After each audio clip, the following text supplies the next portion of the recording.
So I wanted to start the authentic truth and trouble bandwagon. Maybe that's what we should call it, truth and troubles, something like that. I am notoriously impatient, like extremely, extremely impatient. I've become way, way, way more patient since I've had the children. But I am still, with anything not regarding the children, I am extremely impatient. I'm one of those people that believes the Instant Pot should actually be instant, like the microwave. So for me, when Spirit tells me to do something or to wait for something or to keep doing something until something else happens, I get extremely frustrated. In fact, sometimes I may be like, screw this, I'm going home, I'm taking my ball and I'm going home. And that, of course, is not a good, healthy coping mechanism at all. I mean, it's fine to express frustration, but there are certainly better things that we can do with that energy. To talk myself through things, journaling works for me. It helps me put my thoughts together and really kind of drill down to pinpoint what it is that might be bothering me, what it is that I want to say to somebody. I might talk through different ways that I want to resolve an issue. It just kind of helps my brain focus. So journaling is great. It's also nice to bounce things off another person when I'm feeling frustrated with things. But I am one of those people that feels like I don't want to burden someone else with my issues. I'm sure any of my friends would be happy to listen to me complain about the universe telling me to be patient and rest. But I feel like that's not necessarily something that I should be complaining about. The universe tells you to wait. You're supposed to wait. I mean, it's fine to question and be like, why? Well, because it's lessons to be learned. Duh! You know, my spirit guide is so sassy.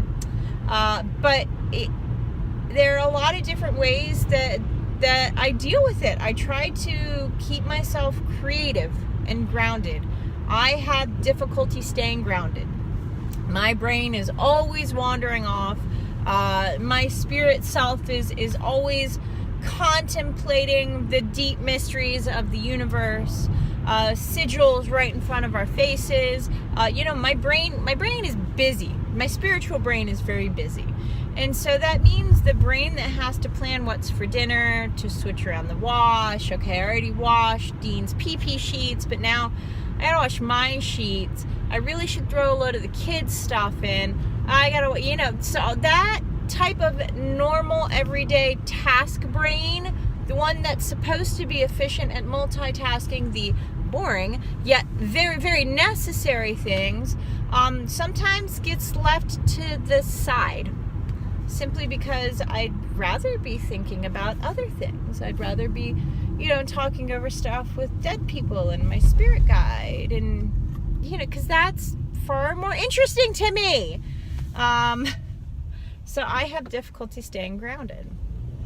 Sometimes, to keep myself grounded, I carry a crystal with me. That's a very easy way to do it. I don't normally wear jewelry. So sometimes I will wear a necklace or a bracelet or a ring or something that reminds me, hey, there's this thing on my body. Pay attention to your body. That grounds me. Meditating helps a lot, although that kind of makes me more dreamy than grounded. Being outside absolutely helps me stay grounded. But expressing that dreamlike creativity also really helps me to stay grounded, because I have an outlet to get that part of me out so that I can focus on other stuff.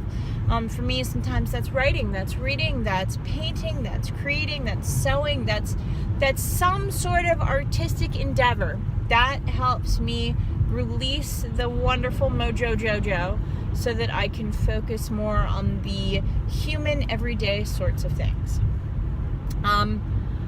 Again, it wouldn't be so bad if it were just me. I could fly and be lofty and spiritual and, fantastically swimming in my own mojo jojo with nothing in the fridge and no clean laundry. But it is especially important when you have tiny people.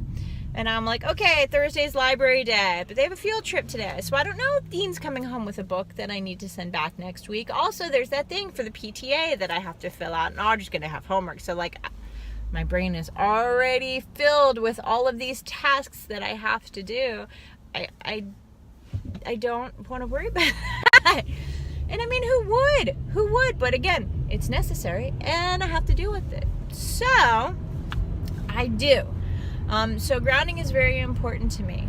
When I am impatient, I try to set aside chunks of time. That helps my brain all across the board if I set aside chunks of time. So I had to clean up today. Dean's art therapist is coming over this afternoon to help us with him. And so I need to have specific areas tidied and cleaned, even though I know they're just going to get dirty again, whatever. So while I normally clean on Fridays, I now have switched it over to Thursdays. So I vacuum in like 15-minute chunks.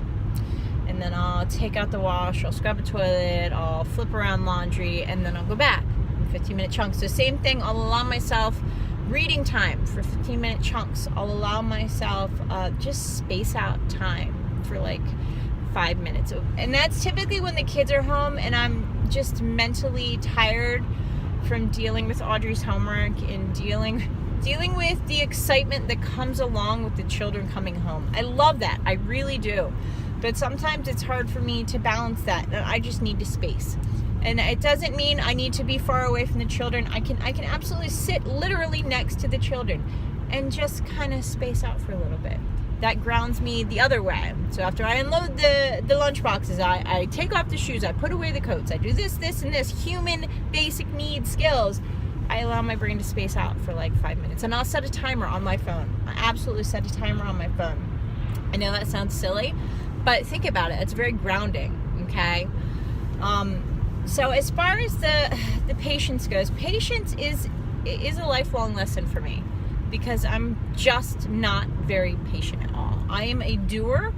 I am not a sitter and a rester. So this space and time where I've been told by Spirit that I'm supposed to be resting for something that's upcoming makes me anticipate something that's upcoming. I have no idea what it is. And it doesn't matter what it is. My brain can go a million miles an hour and worry or get excited or get sad or get happy. Like, my brain can imagine a million different things, but Spirit is like, dude, just rest. Do what you got to do. Work. Do the things you have to do. But instead of being concerned about A, B, C, and D, just rest. And that has been a very big challenge for me. I know there are some people that are like, I wish Spirit would tell me to rest, but no, I have to go save the world and heal everybody. I feel you, dude. I'd rather switch shoes. I would. But life gives us the challenges that we're meant to learn from and move forward from. So I'm trying to rest. It's not working. It is working. I've definitely chilled out, especially with some health issues. I think that this is more of a recovery period for me health-wise, which is why I'm trying very hard also to be understanding and not to stress myself out. But as I continue to go through health challenges and hopefully rise above and beyond, I try to find different creative ways to deal with everything else. So I hope that this has been, something that you could take some context from. If you're troubled by impatience, if you're troubled by directions Spirit has given you, and you're like, I don't really want to do that. I'd rather do something else. Can I go save the world? Because this whole resting thing is not my thing. I would suggest that you do whatever Spirit tells you, because had I not rested, I'm sure Spirit would have found a way to like break a leg and really force me to rest. I don't need that. I can't take that. Gotta work. Gotta take care of kids. So I rest while I can.